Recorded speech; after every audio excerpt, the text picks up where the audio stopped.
오늘 함께 나눌 하나님 말씀은 마태복음 5장 14절에서 16절까지의 말씀입니다. 너희는 세상의 빛이라. 산 위에 있는 동네가 숨기우지 못할 것이요 사람이 등불을 켜서 말 아래 두지 아니하고 등경 위에 두나니 이러므로 집안 모든 사람에게 비추느니라. 이같이 너희 빛을 사람 앞에 비추게 하여 저희로 너희 착한 행실을 보고 하늘에 계신 너희 아버지께 영광을 돌리게 하라. 아멘. 너희는 세상의 빛이라. 예수님 말씀이십니다. 세상의 빛이라고 하는 것은 세상은 어둡다, 그런 말씀을 사실 전제하는 것이죠. 빛은 어두운 곳에 필요하지 않습니까? 그런데 너희는 세상의 빛이라 그랬으니까 세상은 어둡다, 그런 말씀입니다. 여러분, 세상은 어둡습니다. 예수님 말씀입니다. 근데 우리는 자꾸 밝은 세상을 기대하다 보니까 좀 어두운 소식을 들으면 실망하죠. 여러분, 실망할 것 없습니다. 세상은 어둡습니다. 뉴스 보면 그런 거 많이 보죠. 야, 정말 세상이 참 어둡구나. 특히 요즘 우리 사회의 이 양극화 현상이라는 게 아주 심각합니다. 경제적 빈부의 격차가 점점 벌어지고요. 또 신분의 격차도 점점 벌어진다 그래요. 그래서 옛날에는 개천에서 용 났다, 그런 속담이 있었다는데 요즘은 개천에서 용 안 난다, 그런 속담이 나온답니다. 참 이게 암울한 이야기죠. 또 이념의 양극화, 뭐 이런 것들을 보면 야, 정말 세상은 어둡구나. 거기에다가 또 많은 그런 사회 문제들 뭐 있잖아요. 무슨 가족 간에 죽이는 그런 문제라든지, 또 요즘은 그 동성 결혼법이죠. 그 차별금지법 폐지지. 차별금지법을 폐지해야 되는 거죠. 통과해야 되는가? 그 맨날 할 때마다 헷갈리더라고. 어쨌든 간에 그게 이제 동성 결혼이 거기에 들어있는데, 그런 게 지금 다 입법화되려고 막 이러고 말이죠. 또 국제적으로는 IS 테러라든지 우리나라도 지금 상당히 그런 문제 지금 위협 속에 있습니다. 이런 이야기들 들으면 정말 세상이 어둡다, 참 그런 마음이 듭니다. 근데 여러분, 그거는 요즘뿐만 아니고요. 예수님 시대도 똑같았어요. 그러니까 예수님이 그 얘기하시는 거예요. 너희는 세상의 빛이라. 그 세상이 어둡다, 그걸 전제로 해서 말씀하시죠. 예수님 시대에는요, 영적으로 아주 어두운 시대였습니다. 하나님의 말씀이 끊어진 지 400년이 지나고 있을 때가 예수님 시대입니다. 구약의 말라기 선지자를 마지막으로 하나님의 말씀은 끝났습니다. 더 이상 선지자가 없었어요. 400년 동안 이 사람들이 영적으로 완전한 그 암흑의 시대를 보내죠. 그때 예수님이 오십니다. 세상은 어두웠을 때입니다. 정치적으로도 어두웠죠. 로마의 식민지하에 있었잖아요. 그거 오죽했겠어요. 로마의 압제하에서 모든 걸 다 빼앗기고 착취당하고, 정치적으로도 어둡고요. 경제적으로도 당연히 어둡겠죠. 모두 다 땅 뺏기고 소작인으로 전락하고, 가진 자와 못 가진 자의 차이는 점점 더 심해지고, 정신적으로도 굉장히 어두웠습니다. 그 당시에 그 세계를 지배하고 있었던 것이 헬라 문화였거든요. 헬라 문화라는 것이 우리가 어렸을 때 읽었던 시랍 신화거든요. 다신교입니다.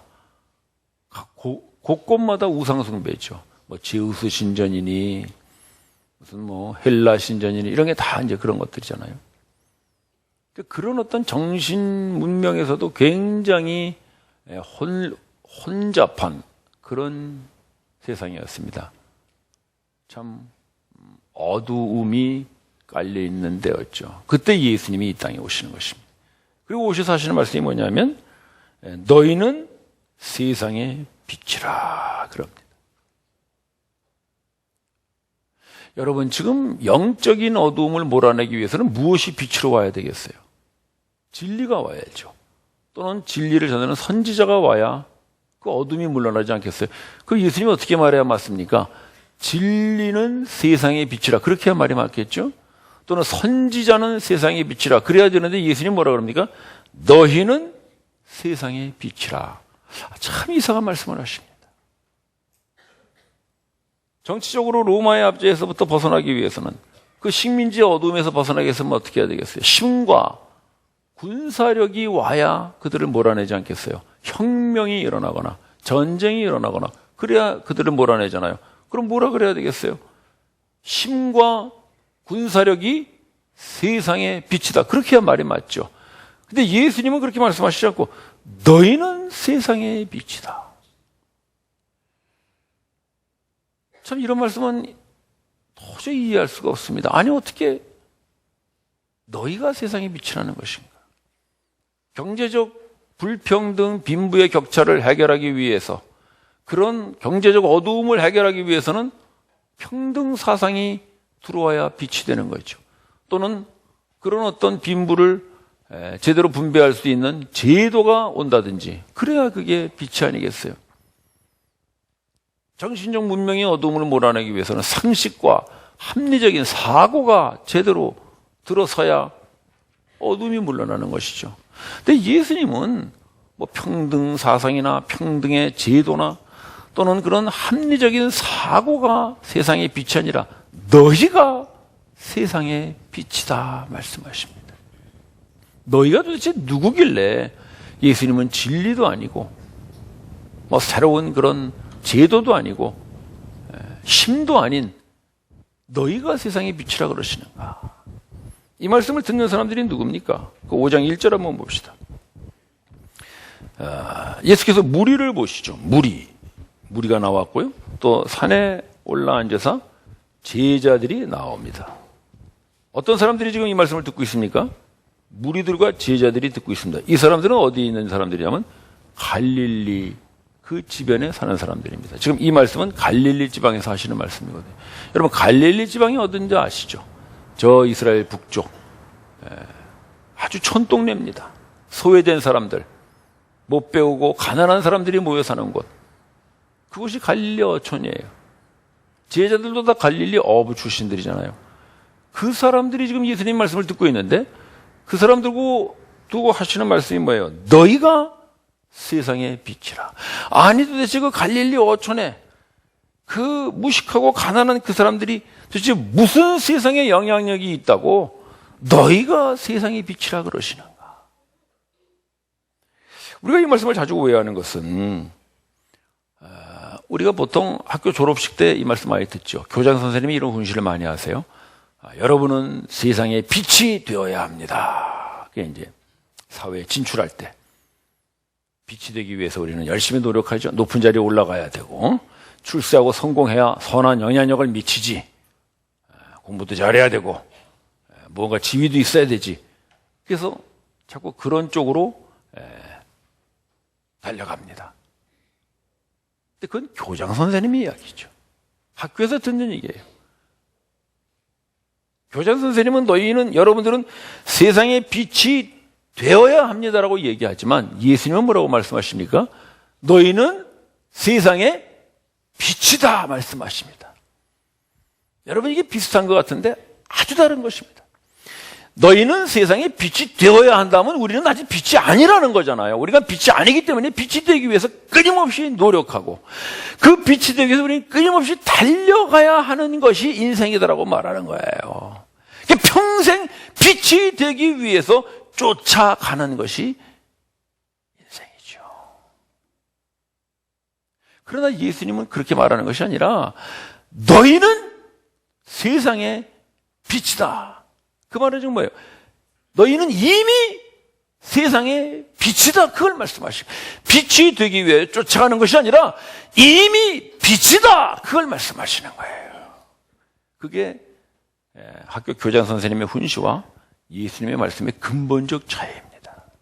우리가 이것을 깨닫지 못하면 우리는 계속 교회에 다니고 계속 기독교 신앙을 가진다고 하면서도 우리는 계속해서 예수님의 말씀을 교장 선생님의 훈시로 듣습니다. 그래서 우리는 빛이 되어야 돼. 그럼 빛이 되기 위해서 우리는 계속해서 높은 자리, 출세하는 자리, 영향력을 끼친 자리로 올라가야 돼. 그 올라가는 길을 위해서 사용하는 것이 뭐냐면 신앙이 돼버리는 거죠. 신앙을 통해서 나를 높은 자리에, 신앙을 통해서 내가 좀 더 영향력을 끼치는 자리에 올라가면 내가 빛이 되겠지라고 생각하는 것입니다. 그건 예수님의 말씀이 아니에요. 높은 자리로 올라갔던, 올라가지 않았던, 출세를 했던 안 했던, 공부를 잘했던 못했던, 만에 배웠던 못 배웠던 너희는 세상의 빛이다. 이 말씀을 여러분 들으시기를 바랍니다. 갈릴리 어촌의 사람들은 절대로 공부 잘하고 돈 많고 출세하고 지위 높은 사람들이 아니었습니다. 가장 보잘것 없는 사람들. 그러나 그 사람들을 향해서 예수님은 너희는 세상의 빛이라고 분명히 말씀하고 있습니다. 왜 이런 사람들을 두고 예수님은 세상의 빛이라고 그러시는가? 이 말씀하고 우리가 좀 비교해서 볼 수 있는 말씀이 고린도 후서 말씀인데요. 한번 비교해 보십시다. 고린도 후서 말씀, 여기 보시면 바울 사도가 하는 얘기인데, 이 중반부에 보시면 뭐라 그랬어요? 너희는 그리스도의 편지라. 여러분, 지금 누구에게 하시는 얘기예요? 고린도 교회를 성도들을 보고 하는 얘기겠죠. 고린도 후서 말씀이니까. 그러니까 고린도 교회 성도들을 보고 바울 사도가 하는 말이 너희는 그리스도의 편지라 그래요. 그럼 이 고린도 교회 성도들은 어떤 사람들이길래 그리스도의 편지라 그러는 것일까요? 고린도전서 1장 말씀 한번 떠봅시다. 1장 말씀 보시면, 자, 한번 우리 볼까요? 그 고린도 교회 사람들이 어떤 사람들입니까? 지혜 있는 자가 많지 않습니다. 지혜라는 것은 그 당시 헬라 철학을 말하는데, 즉 배운 사람들이 많지 않다 그런 말이에요. 고린도 교회에 온 성도들은 배운 사람들이 많지 않아요. 능 있는 사람이 많지 않고, 능이라는 건 능력을 말하는 겁니다. 소위 말하는 영향력, 세력, 그런 걸 말하는 거예요. 그런 사람들이 많지 않습니다. 그게 교회에 온 성도들입니다. 문벌 좋은 자가 많지 않습니다. 문벌이라는 것은 가문, 배경, 학벌 그런 거라고 할 수가 있겠죠. 그런 거 좋은 사람이 많지 않습니다. 한마디로 말해서 고린도 교회에 모인 성도들이 어떤 사람들입니까? 별 볼 일 없는 사람들. 세상에서 그냥 그저 그렇고 그런 평민들, 서민들, 그런 사람들이 모인 곳이 고린도 교회예요. 근데 그 고린도 교회 성도들을 보고 바울이 뭐라고 그랬어요? 너희가 그리스도의 편지라 그럽니다. 아무런 영향력도 미칠 수 없고 뭐 대단한 지위가 있는 사람들도 아닌데 그들이 그리스도를 대신하는 그리스도의 편지라 그럽니다. 그리스도의 편지라는 건 그리스도의 대사다 그런 말이거든요. 그리스도의 특사다 그런 말이죠. 어떻게 그런 사람들이 그리스도의 대사, 그리스도의 편지가 될 수 있는가? 여러분, 편지에서 가장 중요한 건 뭡니까? 편지지가 얼마나 좋으냐 그런 건가요? 편지지가 무슨 색깔이냐? 편지 봉투가 얼마나 좋으냐? 여러분, 편지 받으면은 편지 봉투 보고 편지 봉투에 붙어 있는 우표 보고 그럽니까? 우리 어렸을 때는 편지 봉투에 우표 띄어서 모으고 그랬죠. 그러나 편지에서 가장 중요한 것은 편지지의 재질도 아니고 편지 봉투에 붙은 우표도 아니고 편지의 내용입니다. 그 편지 속에 뭐가 담겨 있느냐는 그 내용이 중요한 것이지 껍데기는 중요하지 않습니다. 그 편지 속에 대통령이 친필로 써가지고 대통령 사인을 했으면 그것은 대통령이 보낸 편지예요. 그걸 가져가면 대통령의 특사가 되는 거예요. 너희는 그리스도의 편지라고 할 때 그 너희는 보잘것없는 사람들, 문벌 없고 재능 없고 이 세상에 큰 능력 없는 사람들이라고 할지라도 그들 속에 그리스도가 있으면 그 사람들이 그리스도의 편지가 되어줌을 믿으십시오. 바울 사도는 그걸 말하는 거예요. 따라서 그 고린도 교회 성도들이 비록 문제가 많고 부족한 건 사실이지만 그러나 그들 속에 그리스도가 있기 때문에 너희는 그리스도의 편지다라고 바울 사도가 당당하게 말합니다. 예수님의 말씀이 똑같은 거예요. 너희는 세상의 빛이다. 그 사람들은 보잘것없는 사람들이에요. 갈릴리 어촌에 가나라고 못 배운 사람들이지만 그들 속에 빛이 있으면 그들이 세상의 빛이 되어줌을 믿으십시오. 그리스도가 있으면 그리스도의 편지가 되는 것 같이 빛이 있으면 그들이 세상의 빛이 됩니다. 빛이 누구예요? 빛이 누구길래 빛이 있으면 빛이 된다는 거겠습니까? 자, 우리 요한복음 말씀 한번 더 봅시다. 요한복음 예수님 말씀이신데, 자, 요한복음 8장 말씀 여러분 한번 읽어보시기 바랍니다. 누가 빛인가? 시작.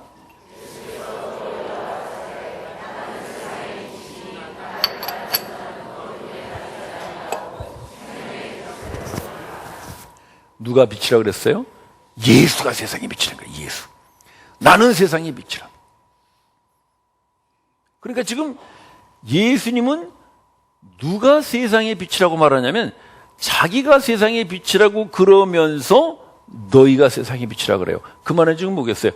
너희들은 세상에서는 비록 버젓가 없는 사람들이라고 할지라도 너희 속에 빛된 내가 있으면 너희가 세상의 빛이다 말씀하십니다. 따라서 우리가 빛이 되는 것은요, 얼마나 내가 영향력을 끼치느냐, 내가 얼마나 세상에 그런 빛을 발하느냐, 그런 것으로 빛을 결정하는 것이 아니라 우리 속에 빛 되신 예수가 있으면 여러분들이 빛인 줄을 믿으십시오. 그러나 여러분 속에 빛 되신 예수가 없으면 여러분들이 아무리 높은 지위를 가지고 아무리 영향력 끼치는 사람이 되었다고 할지라도 여러분들은 빛이 아닙니다. 어두움입니다. 빛이 없는 그 자체가 어두움이기 때문에 예수 없는 그 사람은 어두움입니다. 따라서 문제는 예수가 있는가 없는가지. 내가 얼마나 이 세상에 영향을 끼치고 살고, 내가 이 세상을 얼마나 밝게 만들고, 내가 이 세상을 얼마나 이렇게 개선시키느냐 하는 그런 것으로 빛은 결정되지 않습니다. 따라서 예수님은 이 땅에 빛으로 오셨습니다. 그리고 그 빛 되신 예수님이 이제 우리 속에 거하심으로 우리를 빛으로 사용하십니다. 예수님께서 그 무리들과 제자들을 보시고 2절에 계속 봅시다. 5장 2절에 보시면 입을 열어 가라사대 그러면서 말씀을 시작하세요. 우리 창세기 말씀 아마 여러분 잘 아실 거예요. 창세기 1장에 보면 그런 말씀이 있죠. 땅은 혼돈하고 공허하며 흑암은 깊음 위에 있고, 창세기 1장 2절 말씀이거든요. 그러니까 태초에 창조되었을 때 땅은 깜깜한 흑암이었다는 거예요. 흑암, 어둠이에요. 근데 그때 하나님께서 가장 먼저 하신 일이 뭐냐면 하나님이 가라사대 빛이 있으라 하니 빛이 있었더라 그래요. 빛을 선포하세요. 똑같은 말씀이에요. 지금 그 무리들, 그 제자들을 향하여 예수님께서 입을 열어 가라사대 말씀을 선포하세요. 마치 하나님께서 그 어두움의 땅을 향하여 빛이 있으라 해서 그 어둠을 몰아내시는 것 같이 예수님께서 입을 열어 가라사대 말씀을 선포하세요. 그 말씀이 바로 그 어둠을 몰아내는 빛으로 비춥니다. 그래서 예수님이 이 땅에 빛으로 오셨고 그 예수님의 말씀이 바로 이 어둠을 몰아내는 빛이 됩니다. 따라서 예수가 내 안에 있다. 빛 대신 예수가 내 안에 있다라는 말은 좀 더 구체적으로 말하면 예수의 말씀이 내 안에 있다 그런 말이에요. 예수의 말씀이 내 안에 들어오면 그것이 빛이 되어서 밖으로 뿜어집니다. 예수님이 전하신 그 말씀이 뭐예요? 우리 지난주에 봤죠? 바로 팔복의 말씀입니다. 따라서 이 팔복의 말씀을 받아들인 사람들, 그 사람들은 예수의 말씀이 그 안에 있으므로 그들은 비록 갈릴리 지방에 그런 보잘것 없는 사람들이지만 그들은 세상의 어두움을 몰아내는 빛이 되는 줄을 믿으십시오. 바로 예수의 말씀을 듣고 있는 여러분들을 말하는 거예요. 여러분들이 비록 이 갈릴리 어촌 사람들 같이 특별히 내세울 것 없고 특별히 이 세상에 영향력 끼칠 거 없는 사람들이라고 할지라도 여러분들이 예수님의 말씀을 빛을 받아들이듯이 그냥 받아들이면 빛 대신 예수가 여러분 속에 거하고 계실 줄을 믿으십시오. 그러면 예수님이 그 빛을 뿜어냅니다. 빛이라는 건 원래 그런 거죠. 빛은 뭐 어떻게 하려고 할 필요가 없어요. 그냥 놔두면 빛이 나가는 것입니다. 따라서 어두움이 아무리 빛을 덮으려고 해도 어둠은 결코 빛을 덮을 수가 없어요. 빛은 그냥 존재만 해도 어두움은 물러가게 되어 있습니다. 그래서 생명의 원리라고 합니다. 예수를 받아들이고 예수의 말씀을 받아들인 사람은 그냥 가만히 있기만 해도 거기에서 빛이 뻗어나갑니다. 생명이 약동하는 것이죠. 세상에 빛이 됩니다. 예수님이 그렇게 사셨어요. 예수님이 이 세상 오셔서 빛으로 사셨는데 예수님을 모함하고 죽이려고 하는 수많은 어두움의 공격들이 있었죠. 그때마다 예수님은 그들과 변론하지 않습니다. 논쟁하지 않습니다. 그냥 서 계시기만 합니다. 그 자리에. 유대 종교회의에도 예수님이 재판받는데 아무 대답 안 하십니다. 그러나 어두움은 빛을 이기지 못합니다. 로마 총독 빌라도의 법정에서도 예수님은 아무런 대꾸하지 않습니다. 자기 변명을 하지 않습니다. 그냥 서 계시기만 합니다. 그러나 어두움은 빛을 이기지 못합니다. 오히려 그 빛을 덮으려고 하는 어두움들이 아우성칩니다. 유대 종교 지도자들이 모여서 예수님을 모함하고 거짓 증거를 대고 막 아우성거려가지고 어쨌든 빛 대신 예수를 덮어보려고 합니다. 예수님은 아무 소리 안 하고 있는데 로마의 총독이라는 빌라도는 끊임없이 예수님에게 질문하고 공격하고 도전합니다. 어두움은 절대로 빛을 이기지 못합니다. 오히려 어두움이 그렇게 아우성치는 것은 빛이 두렵기 때문입니다. 제가 가끔 저희 강아지를 데리고 이렇게 산책을 나가보면요, 이 조그만 놈이 큰 개를 만나면 막 지가 먼저 짖어요. 그 큰 개는 가만히 보고만 있는데 자기가 혼자서 막 짖어요. 그래서 좀 이상하다 이놈이. 알고 보니까 무서워서 그래. 그래서 그 영어 속담에 그런 말 있잖아요. 짖는 개는 물지 못한다. 어두움이 아우성치는 이유는요, 사실은 빛이 두려우니까 막 떠들어대는 거예요. 따라서 빛 대신 예수가 있는 사람은요, 이 세상에 어떤 어둠이 공격해와도 두려워하지는 않습니다. 왜? 그들이 결코 빛을 이기지 못하는 걸 알기 때문에 당당하게 그 앞에 서 있을 수 있기 때문입니다. 요즘 청년 실업이 우리 사회에 많은 문제가 되는데요. 나 우리 청년들에게 좀 그런 얘기를 해주고 싶어요. 여러분, 청년 실업이 아무리 어둠이라고 할지라도 여러분 속에 예수가 있으면 그 청년 실업은 여러분들을 절대로 이기지 못합니다. 오히려 그 청년 실업이 여러분들을 두려워하기 때문에 막 아우성치는 것입니다. 그래 이 사회가 그런 것들을 오히려 더 크게 떠들어대는 거예요. 예수가 빛으로 있는 청년, 그 청년은 아무리 청년 실업이 심각하고 문제가 돼도 그런 것과 관계없이 유연하게 자기 인생을 당당하게 살아갈 수 있습니다. 요즘 고령화 시대 노년들의 빈곤 문제가 또 많은 사회 어두운 면으로 나타나고 있습니다. 그러나 우리 나이 드신 분들, 여러분 속에 예수가 있다면 여러분 절대로 그런 노년의 빈곤이 여러분들을 덮지 못함을 믿으십시오. 그러다 사회 문제가 자꾸 크게 부각되는 것은 사실은 그것을 두려워하는 사람들에게 그것이 크게 부각되는 것이지, 그것을 두려워하지 않는 예수를 빛으로 가진 사람들에게는 그건 절대로 두려운 대상이 될 수가 없습니다. 인간을 가장 두렵게 하고 가장 인간에게 큰 어둠을 가져오는 것이 죽음이지 않습니까? 그러나 예수님은 그 죽음의 십자가에서마저도 그분은 의연하게 빛으로 서 계셨습니다. 한순간 어둠은 빛을 덮는 것 같았죠.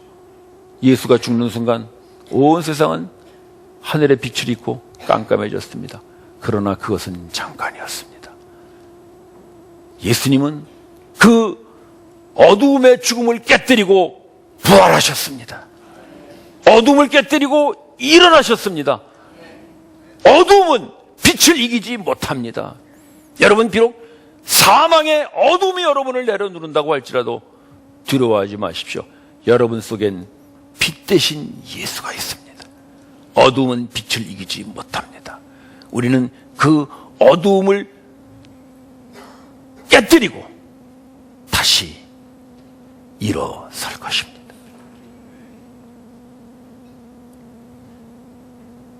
많은 사람들이 이 세상의 어두운 문제를 해결해 보려고 제도를 바꾸고 법을 바꾸고 여러 가지 시스템을 바꾸고 사상을 바꾸고 많은 것들을 동원합니다. 그러나 그런 것으로 세상은 밝아지지 않습니다. 예수님의 말씀입니다. 세상은 어둡습니다. 다만 그 어두운 세상을 향하여 우리가 할 수 있는 것은 빛으로 서는 것입니다. 예수가 여러분의 빛이므로 그 예수를 여러분의 마음과 영혼에 모시고 서면 세상의 어둠은 절대로 여러분을 이기지 못할 것입니다. 여러분들은 예수가 있으므로 세상의 빛입니다. 따라서 예수님은 영적인 어둠을 걷어내기 위해서 진리를 비치라고 그러지 않고 바로 그 진리를 가지고 있는 여러분을 비치라고 하는 것입니다. 예수님은 그런 로마의 압제에서 벗어나기 위해서 새로운 힘과 어떤 새로운 나라를 비치라고 하지 않고 그 진정한 힘과 새로운 나라인 하나님의 나라를 가지고 있는 여러분들이 세상의 빛이라고 말씀하십니다. 경제적 평등을 위한 평등의 사상이나 평등의 제도가 아니고 그 평등한 예수를 가지고 있는 여러분들이 세상의 빛이심을 믿으십시오. 우상숭배나 이런 것들을 몰아내기 위해서 상식과 합리적인 사상이 빛이 아니라 그런 예수를 모시고 사는 여러분들이 바로 그 어두운 세상의 빛임을 믿으십시오. 따라서 우리 기독교 신앙은 빛이 되기 위하여 쫓아가는 것이 아니라 이미 예수로 인하여 빛이 된 그 빛을 이 세상에 뿜어내는 것이 기독교 신앙입니다. 그것을 예수님은 16절에 이렇게 말씀하십니다. 너희 속에 빛을 발하여 너희의 착한 행실을 보고 하늘의 하나님께 영광을 돌리게 하라. 즉 그 빛이 뿜어져 나오는 것이 착한 행실이다, 이런 말입니다.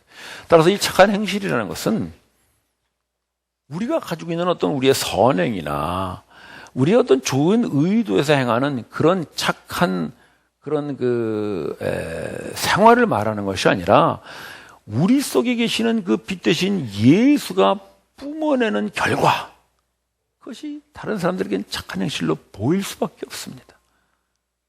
그것이 바로 우리가 지난주에 살펴본 팔복의 삶이 아니겠습니까? 우리에게는 긍휼의 마음이 없었죠. 그러나 우리가 그 예수를 통하여 우리 속에 긍휼이 흘러나갑니다. 우리에게는 화평이 없었죠. 그러나 그 예수를 통하여 우리 속에 화평이 흘러나갑니다. 바로 그런 긍휼과 화평이 다른 사람들 눈에는 착한 행실로 보입니다. 따라서 진정으로 내 속에 예수가 빛이 되어 이 빛을 뿜어내는 사람은 내가 지금 착한 행실을 하는지도 몰라요. 그냥 나는 예수가 내 속에서 빛으로 뿜어내고 있구나라는 것을 믿고 사는 것뿐입니다. 그러면 착한 행실이 나를 통하여 자연스럽게 흘러나가서 드디어는 여러분들을 통하여 많은 사람들이 빛을 보고 여러분들이 믿는 하나님께 영광을 돌리는 그런 빛의 나날들이 되시기를 주님의 이름으로 축원합니다. 기도드리십시다. 형제자매 여러분, 우리가 세상에 빛이 될 수 있는 길은 오로지 하나 예수입니다. 여러분들의 지식도 아니고요, 여러분들의 영향력도 아닙니다. 여러분들의 선행도 아닙니다. 오해하지 마십시오. 우리는 빛이 아니라 어두움들입니다. 오로지 하나 빛 대신 예수가 우리 속에 있으면 우리는 빛입니다. 주님, 내가 이제 예수를 나의 빛으로 받아들이고 예수의 말씀을 나의 빛으로 받아들이오니 내 속에서 빛 대신 예수여 그 빛을 뿜어내시오. 나로 인하여 착한 행실을 드러내 주시옵소서. 합심하여 기도합시다.